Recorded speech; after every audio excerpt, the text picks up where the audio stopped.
It's on Adult Swim. It's called Robot Chicken. Guys, put your hands together for Ellory Stunt! What did I walk into? Nobody told me. What did I walk into? Were you memorizing the capitals of states? Yeah. That's the lamest thing I've ever heard in my life. That's so. What was your high school experience like? Tell me. I'm trying to act out. I'm having a really bad week. I got dumped by an Instagram sketch comedian this week. Is there any greater shame, right? So fucking embarrassing. It's horrible. I'm like trying to remind myself about the worst things of our relationship, right? Like one time he told me he thinks astrology is bad for the environment.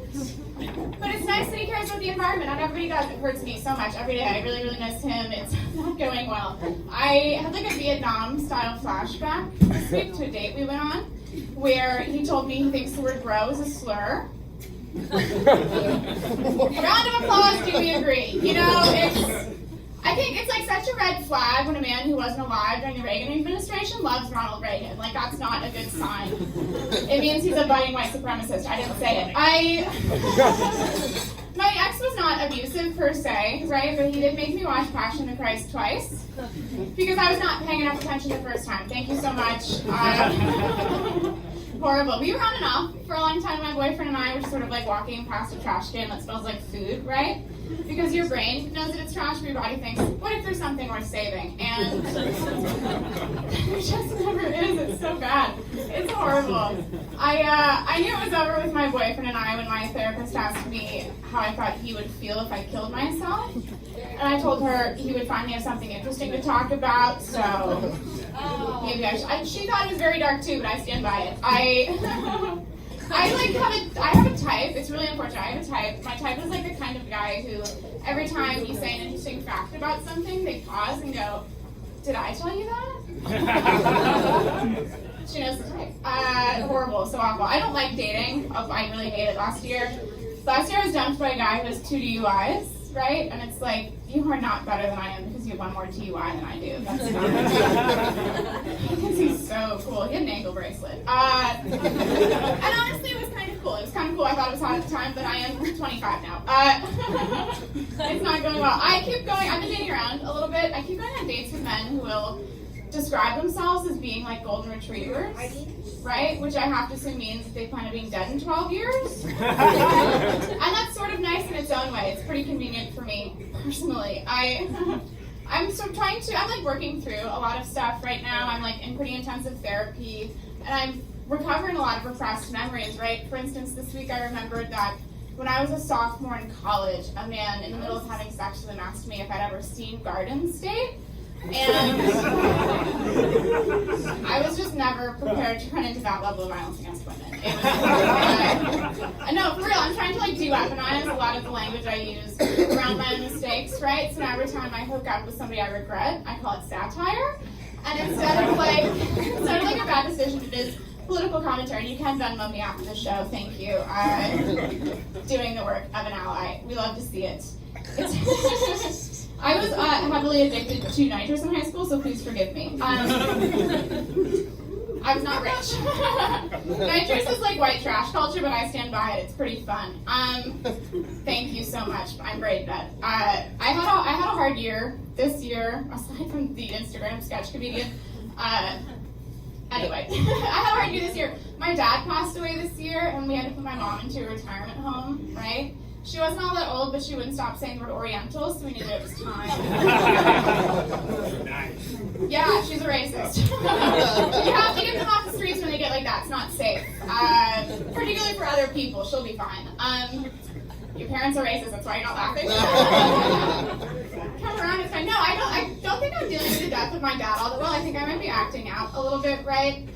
For instance, I keep doing things like drinking too much and fighting with teenagers online. It's not healthy. I got blocked on Twitter by the winner of MasterChef Junior. It's real. His mom sent me an email and I was off Twitter for 2 weeks. It was pretty intense. I thought the cops were going to come.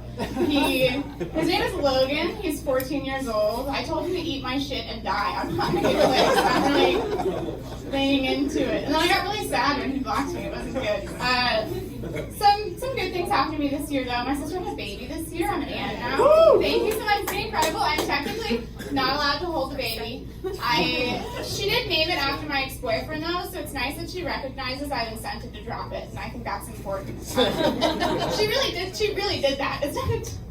You're not on my side here, but I think you should be. My new favorite joke with my nephew is asking him how he got so thin, right? He was born 6 weeks early, and my sister does not like that joke. The baby looks so chic, just like completely running just really, it's true. If he ever gets, skinnier than I am, I will kill it. Dealing with a lot of stuff. No, I'm trying to pay attention to how I'm grieving, right? Like, I stopped smoking weed this year. Thank you. It's true for the purpose of this joke, so it's fine. I stopped smoking weed this year. I knew I had a problem with weed because I was using it to cope with my negative emotions, right? And also, I've seen Dave Matthews Band live 8 times. That is 8 times too many to see Dave Matthews Band live. Also, there are 2 types of people that go to Dave Matthews Band concerts, right? It's like gym teachers and adults that want to kiss teenagers. I'm not a gym teacher, so problematic behavior on my part. I recognize that. I'm working to fix it. You can Venmo me later. I think for real what I was looking for in smoking so much weed was I was trying to find like a release from my responsibilities, right? For instance, 2 days after she killed her daughter, Casey Anthony entered a wet t-shirt contest. And I just want to feel that free from my responsibilities. It's pretty tight. Seems pretty tight. We can laugh. She's dead and there is no afterlife. She cannot hear us. Sorry to break it to you. That baby is dead in the ground. Moving on. Also technically innocent. Casey Anthony technically innocent. She's currently she's like in the works of Netflix to make like a miniseries about the death of her daughter, which is pretty tight because I think really the American dream is to have a baby, kill it, and then monetize it. And it's like, if abortion is not legal, something should be. I'm sorry. Oh, come on. Okay. I'm an ally, so I date straight guys, which is pretty brave of me, all things considered. And the thing I love about dating straight guys, right, is that sometimes during sex they'll ask you, whose pussy is this? And then I get to be like, technically, the government's. And that always feels really nice. It's good. Okay, alright, I'll go back to the true crime stuff. I actually think that true crime is getting very popular because white women love to think of a reason to be scared. Like, that's like their favorite. There's no actual oppression, so they love to think about murders that could happen to them. And I am part of that team, and clearly a lot of you are also. No, I was just reading about John Wayne Gacy. Do we know who he is, right? Yeah, he killed like 21, 25 young men and buried them in his house underneath the floorboards, and his wife did not know.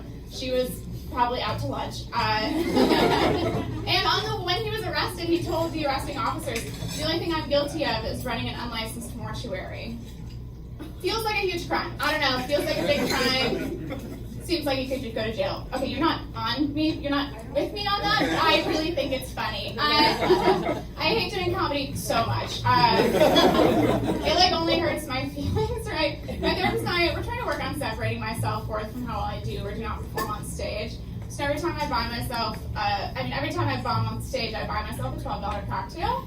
And I am in $4,000 worth of credit card debt, but what a wild ride. Am I right? So crazy. My therapist isn't good, but she's a lot of fun. I told her I maxed out my credit card. She told me just to open up a new one.